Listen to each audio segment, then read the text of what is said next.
हरे कृष्ण। ओम नमो भगवते वासुदेवाय। ओम श्री बृहस्पति नमः। प्रिय श्रोताओं, आज बृहस्पतिवार यानी गुरुवार के दिन सुनिए बृहस्पति देवता की संपूर्ण कथा और आरती। प्राचीन समय की बात है, एक बड़ा प्रतापी और दानी राजा था। वह प्रत्येक गुरुवार को व्रत रखता और पूजन करता था। ये बात उसकी रानी को अच्छी नहीं लगती थी। न वह व्रत करती और न ही किसी को एक पैसा भी दान में देती। राजा को भी वह ऐसा करने से मना किया करती। एक समय की बात है कि राजा शिकार खेलने वन को चले गए। घर पर रानी और दासी थी। उसी समय गुरु बृहस्पति साधु का रूप धारण कर राजा के दरवाजे पर भिक्षा मांगने आए। साधु ने रानी से भिक्षा मांगी तो वह कहने लगी, हे साधु महाराज, मैं इस दान और पुण्य से तंग आ गई हूँ। आप कोई ऐसा उपाय बताएं जिससे ये सारा धन नष्ट हो जाए और मैं आराम से रह सकूं। साधु रूपी बृहस्पति देव ने कहा, हे देवी, तुम बड़ी विचित्र हो। संतान और धन से भी कोई दुखी होता है? अगर तुम्हारे पास धन अधिक है तो इसे शुभ कार्यों में लगाओ जिससे तुम्हारे दोनों लोक सुधरें। परंतु साधु की इन बातों से रानी खुश नहीं हुई। उसने कहा, मुझे ऐसे धन की आवश्यकता नहीं जिसे मैं अन्य लोगों को दान दूं और जिसको संभालने में ही मेरा सारा समय नष्ट हो जाए। साधु ने कहा, यदि तुम्हारी ऐसी ही इच्छा है तो जैसा मैं तुम्हें बताता हूँ तुम वैसा ही करना। बृहस्पतिवार के दिन घर को गोबर से लीपना, अपने केशों को पीली मिट्टी से धोना, केशों को धोते समय स्नान करना और राजा से दाढ़ी बनवाने को कहना, भोजन में मांस मदिरा खाना, कपड़ा धोबी के यहाँ धुलने डालना। इस प्रकार 7 बृहस्पतिवार करने से तुम्हारा सारा धन नष्ट हो जाएगा। ऐसा कहकर साधु बने बृहस्पति देव अंतर्ध्यान हो गए। फिर साधु के कहे अनुसार करते हुए रानी को केवल 3 बृहस्पतिवार ही बीते थे कि उसकी समस्त धन संपत्ति नष्ट हो गई। भोजन के लिए परिवार तरसने लगा। एक दिन राजा रानी से बोला, हे रानी, तुम यहीं रहो, मैं दूसरे देश को जाता हूँ क्योंकि यहाँ पर मुझे सभी जानते हैं, इसलिए मैं यहाँ कोई छोटा कार्य नहीं कर सकता। ऐसा कहकर राजा परदेश चला गया। वहाँ वह जंगल से लकड़ी काट कर लाता और शहर में बेचता। इस तरह वह अपना जीवन व्यतीत करने लगा। इधर राजा के बिना रानी और दासी दुखी रहने लगी। एक समय जब रानी और दासियों को 7 दिन बिना भोजन के रहना पड़ा तो रानी ने अपनी दासी से कहा, हे दासी, पास ही के नगर में मेरी बहन रहती है, वह बड़ी धनवान है। तू उसके पास जा और कुछ ले आ ताकि थोड़ी बहुत गुजर बसर हो जाए। दासी रानी की बहन के पास गई। उस दिन बृहस्पतिवार था। रानी की बहन उस समय बृहस्पतिवार की कथा सुन रही थी। दासी ने रानी की बहन को अपनी रानी का संदेश दिया, लेकिन रानी की बहन ने कोई उत्तर नहीं दिया। जब दासी को रानी की बहन से कोई उत्तर नहीं मिला तो वह बहुत दुखी हुई। उसे क्रोध भी आया। दासी ने वापस आकर रानी को सारी बात बता दी। सुनकर रानी ने अपने भाग्य को कोसा। उधर रानी की बहन ने सोचा कि मेरी बहन की दासी आई थी, परंतु मैं उससे नहीं बोली, इससे वह बहुत दुखी हुई होगी। कथा सुनकर और पूजन समाप्त कर वह अपनी बहन के घर गई और कहने लगी, हे बहन, मैं बृहस्पतिवार का व्रत कर रही थी। तुम्हारी दासी गई थी, परंतु जब तक कथा होती है तब तक न उठते हैं और न बोलते हैं, इसलिए मैं नहीं बोली। कहो दासी क्यों गई थी? रानी बोली, बहन, हमारे घर अनाज नहीं था। ऐसा कहते कहते रानी की आंखें भर आई। उसने दासियों समेत भूखा रहने की बात भी अपनी बहन को बता दी। रानी की बहन बोली, बहन देखो, बृहस्पति देव सबकी मनोकामना पूर्ण करते हैं। देखो, शायद तुम्हारे घर में अनाज रखा हो। ये सुनकर दासी घर के भीतर गई तो वहां उसे एक घड़ा अनाज का भरा मिल गया। उसे बड़ी हैरानी हुई क्योंकि उसने एक एक बर्तन देख लिया था। उसने बाहर आकर रानी को बताया। दासी रानी से कहने लगी, हे रानी, जब हमको अन्न नहीं मिलता तो हम व्रत ही तो करते हैं, इसलिए क्यों ना इनसे व्रत की कथा और विधि पूछ ली जाए, हम भी व्रत किया करेंगे। दासी के कहने पर रानी ने अपनी बहन से बृहस्पतिवार व्रत के बारे में पूछा।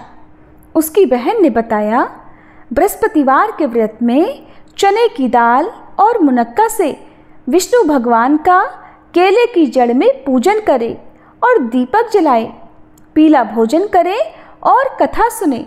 इससे गुरु भगवान बृहस्पति प्रसन्न होते हैं, समस्त मनोकामनाएं पूर्ण करते हैं।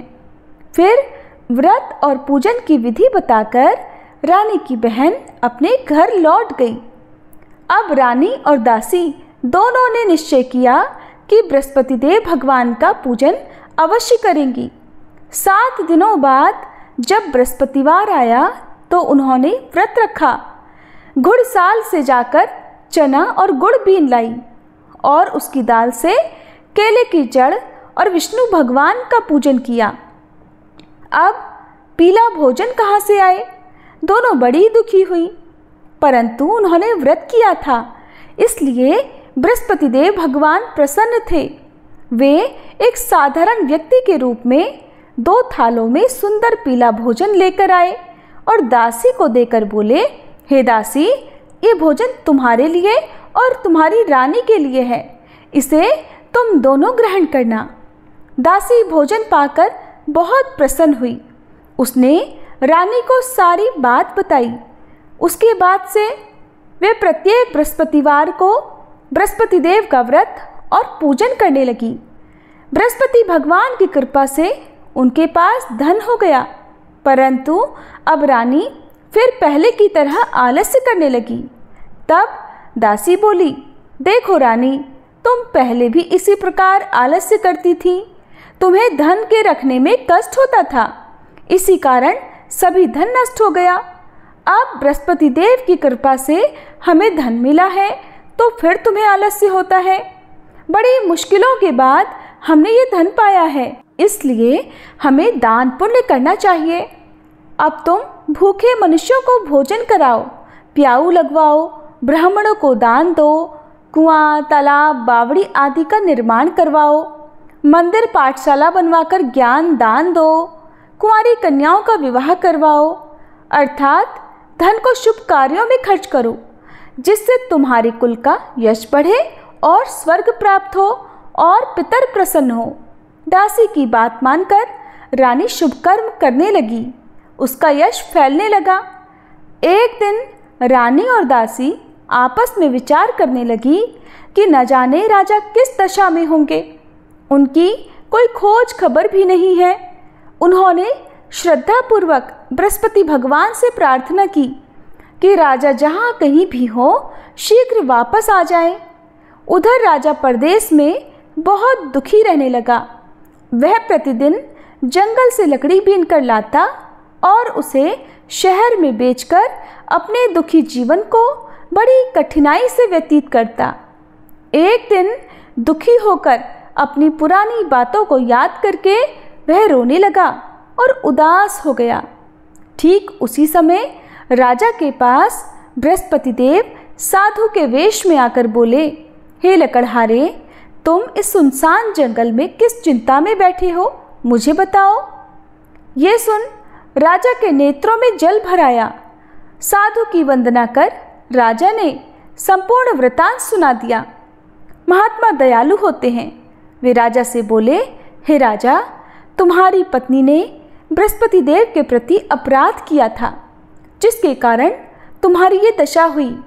अब तुम किसी प्रकार की चिंता मत करो, भगवान तुम्हें पहले से अधिक धन देंगे। देखो, तुम्हारी पत्नी ने बृहस्पतिवार का व्रत प्रारंभ कर दिया है।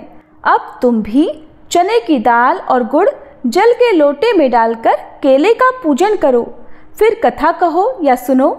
बृहस्पति भगवान तुम्हारी सब कामनाओं को पूर्ण करेंगे। साधु की बात सुनकर राजा बोला, हे प्रभु, लकड़ी बेचकर इतना धन नहीं बचता जिससे भोजन करने के बाद मैं कुछ बचा सकूं, और मैंने रात्रि में अपनी रानी को व्याकुल देखा है। मेरे पास कोई साधन नहीं जिससे इसका समाचार जान सकूं। फिर मैं बृहस्पति देव की क्या कहानी कहूं, ये भी मुझको मालूम नहीं है। साधु ने कहा, हे राजा, मन में बृहस्पति भगवान के पूजन व्रत का निश्चय करो, वे स्वयं तुम्हारे लिए कोई रास्ता बना देंगे। बृहस्पतिवार के दिन तुम रोजाना की तरह लकड़ियां लेकर शहर में जाना। तुम्हें रोज से 2 गुना धन प्राप्त होगा, जिससे तुम भलीभांति भोजन कर लोगे और बृहस्पति देव की पूजा का सामान भी आ जाएगा। जो तुमने बृहस्पतिवार की कहानी के बारे में पूछा है वह इस प्रकार है। बृहस्पति देव की कहानी। सभी प्रेम से बोलिए बृहस्पति भगवान की जय। प्राचीन काल में एक बहुत ही निर्धन ब्राह्मण था। उसकी कोई संतान नहीं थी।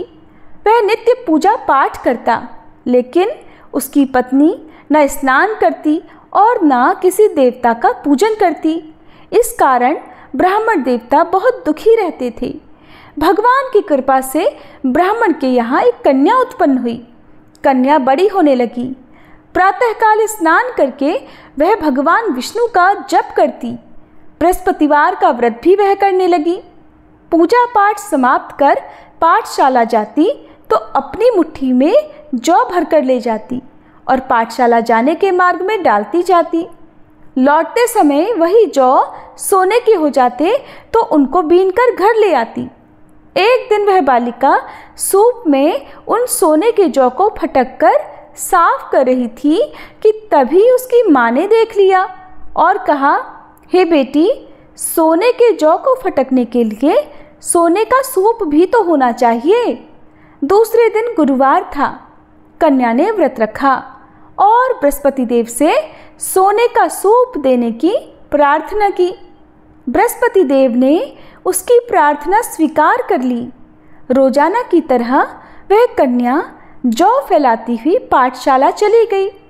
पाठशाला से लौटकर जब वह जौ बीन रही थी तो बृहस्पति देव की कृपा से उसे सोने का सूप मिला।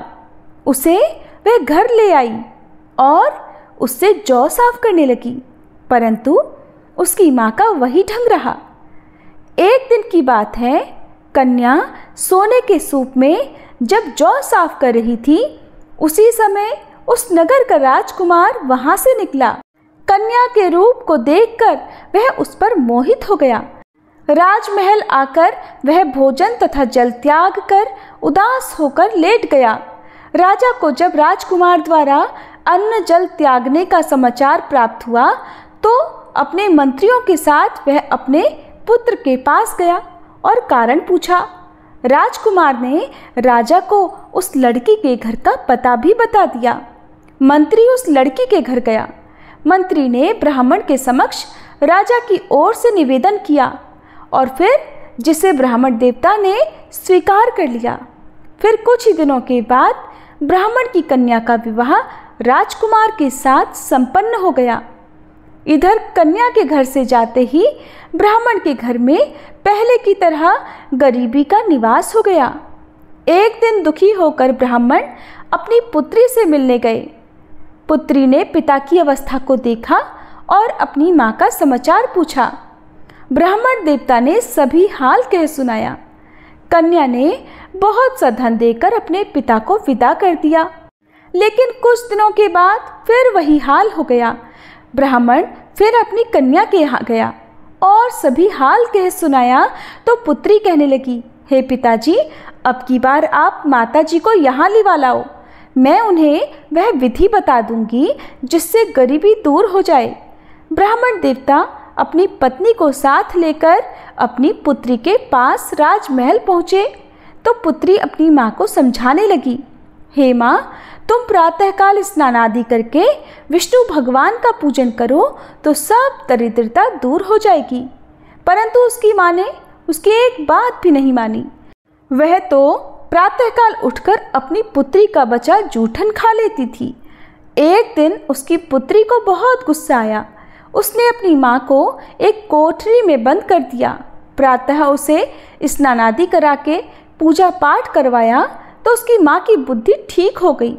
इसके बाद वह नियम से पूजा पाठ करने और प्रत्येक बृहस्पतिवार को व्रत रखने लगी। इस व्रत के प्रभाव से मृत्यु के बाद वह स्वर्ग को गई। वह ब्राह्मण देवता भी सुखपूर्वक इस लोक का सुख भोगकर स्वर्ग को प्राप्त हुए। इस तरह कहानी कहकर साधु देवता वहीं आलोप हो गए।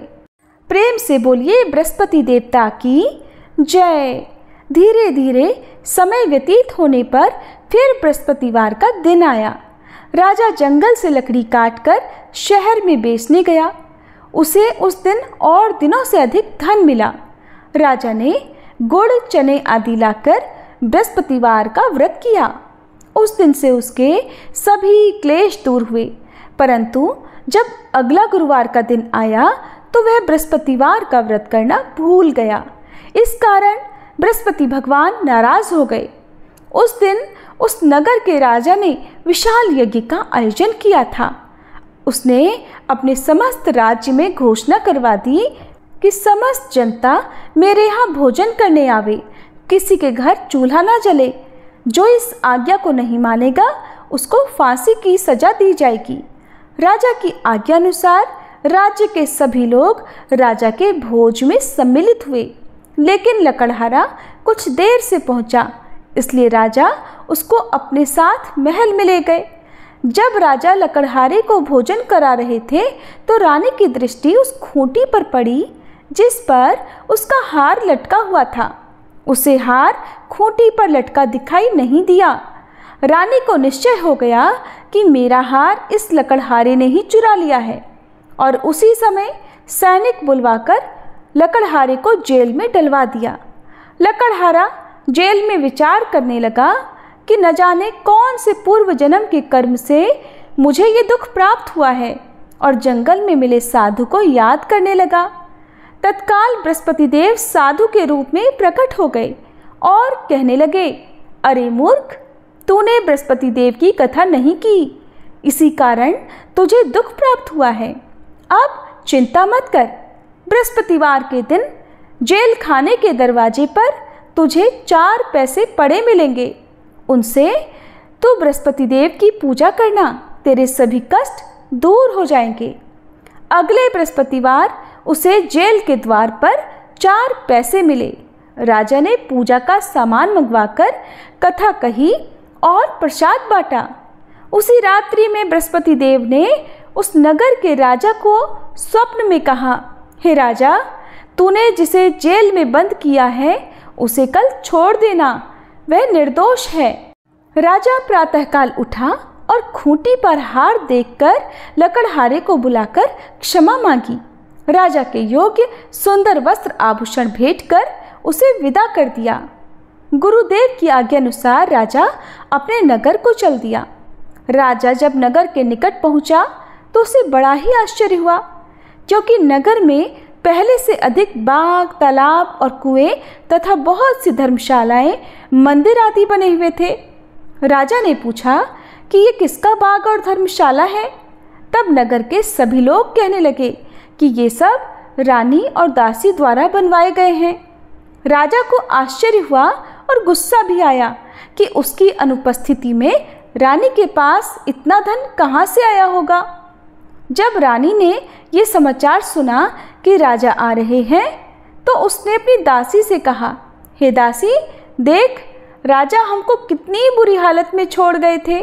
वो हमारी ऐसी हालत देखकर लौट न जाएं, इसलिए तू दरवाजे पर खड़ी हो जा। रानी की आज्ञा अनुसार दासी दरवाजे पर खड़ी हो गई, और जब राजा आए तो उन्हें अपने साथ महल में लिवा लाई। तब राजा ने क्रोध करके अपनी तलवार निकाली और पूछने लगा, बताओ, ये धन तुम्हें कैसे प्राप्त हुआ है? तब रानी ने सारी कथा कह सुनाई। राजा ने निश्चय किया कि मैं प्रत्येक दिन में 3 बार कथा करूँगा और रोज व्रत किया करूँगा। अब तो हर समय राजा के दुपट्टे में चने की दाल बंधी रहती और वह दिन में 3 बार कथा कहता। एक दिन राजा ने विचार किया कि चलो अपनी बहन के यहाँ हो आऊं। इस तरह का निश्चय कर राजा घोड़े पर सवार हो अपनी बहन के यहाँ चल दिया। मार्ग में उसने देखा कि कुछ आदमी एक मुर्दे को लिए जा रहे हैं। उन्हें रोक कर राजा कहने लगा, अरे भाइयों, मेरी बृहस्पति की कथा सुन लो। वे बोले, लो, हमारा तो आदमी मर गया है, इसको अपनी कथा की पड़ी है। परंतु कुछ आदमी बोले, अच्छा कहो, हम तुम्हारी कथा भी सुनेंगे। राजा ने दाल निकाली और कथा कहनी शुरू कर दी। जब कथा आधी हुई थी तो मुर्दा हिलने लगा और जब कथा समाप्त हुई तो राम राम करके वह मनुष्य खड़ा हो गया। राजा आगे बढ़ा। उसे चलते चलते शाम हो गई। आगे मार्ग में उसे एक किसान खेत में हल चलाता मिला।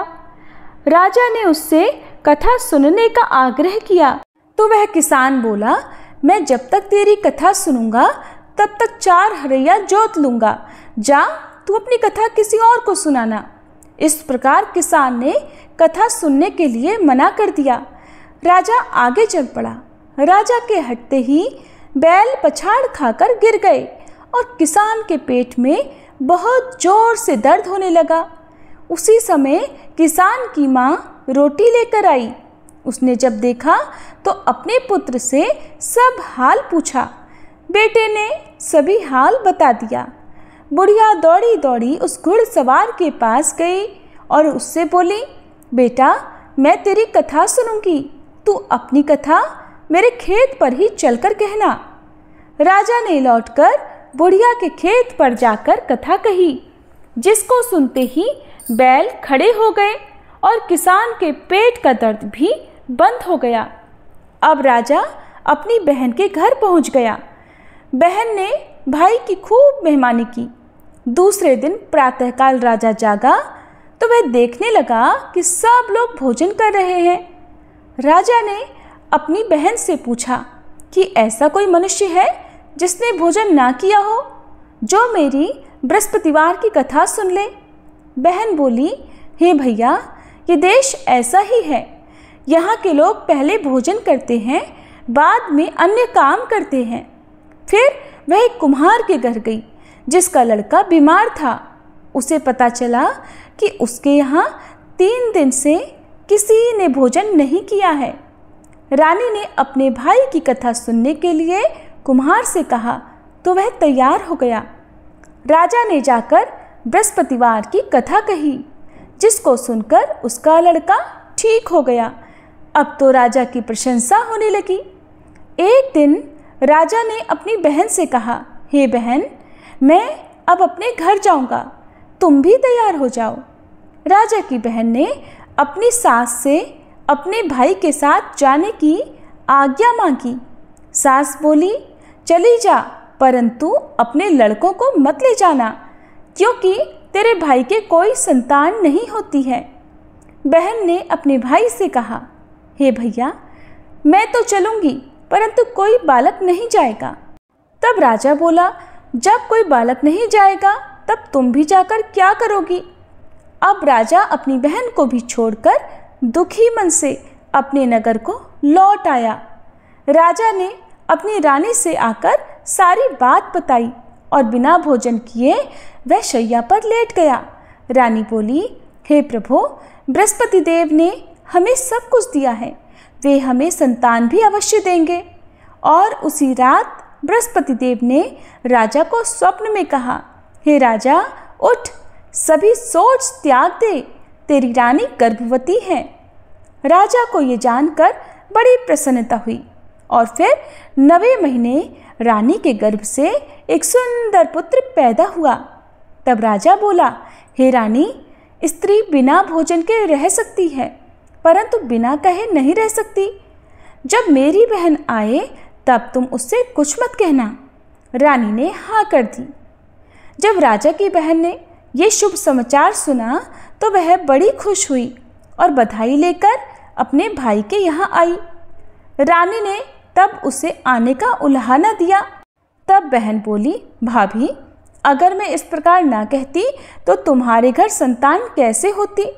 बृहस्पति देव सभी की कामनाएं पूर्ण करते हैं। जो सद्भावना पूर्वक बृहस्पतिवार का व्रत करता है और कथा पढ़ता है अथवा सुनता है और दूसरों को सुनाता है, बृहस्पति देव उनकी सभी मनोकामनाएं पूर्ण करते हैं, उनकी सदैव रक्षा करते हैं।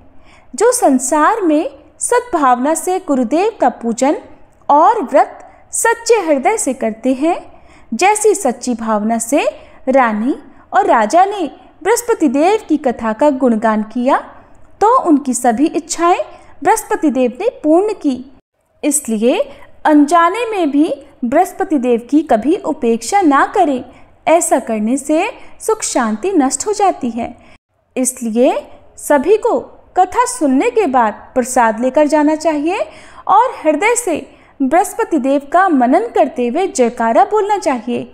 प्रेम से बोलिए, बृहस्पति देव की जय। ओम जय बृहस्पति देवा, स्वामी जय बृहस्पति देवा। छिन छिन भोग लगाऊं, कदली फल मेवा। ओम जय बृहस्पति देवा।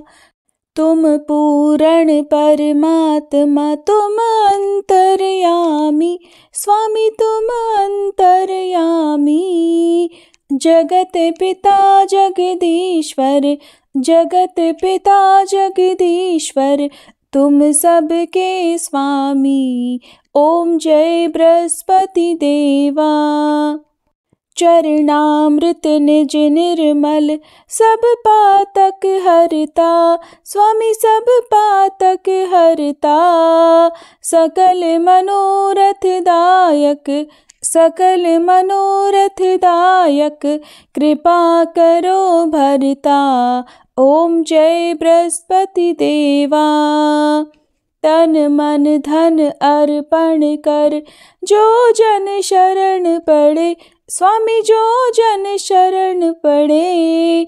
प्रभु प्रकट तब होकर, प्रभु प्रकट तब होकर, आकर द्वार खड़े। ओम जय बृहस्पति देवा। दीन दयाल दयानिधि, भक्तन हितकारी, स्वामी भक्तन हितकारी। पाप दोष सब हरता, पाप दोष सब हरता, भव बंधन हारी। ओम जय बृहस्पति देवा। सकल मनोरथ दायक, सब संशय तारो, स्वामी सब संशय तारो। विषय विकार मिटाओ, विषय विकार मिटाओ, संतन सुखकारी। ओम जय बृहस्पति देवा। जो कोई आरती तेरी प्रेम सहित गावे, स्वामी प्रेम सहित गावे। ज्येष्ठानंद बंद सो सो निश्चय पावे। ओम जय बृहस्पति देवा। ओम जय बृहस्पति देवा, स्वामी जय बृहस्पति देवा। छिन छिन भोग लगाऊं, कदली फल मेवा। ओम जय बृहस्पति देवा।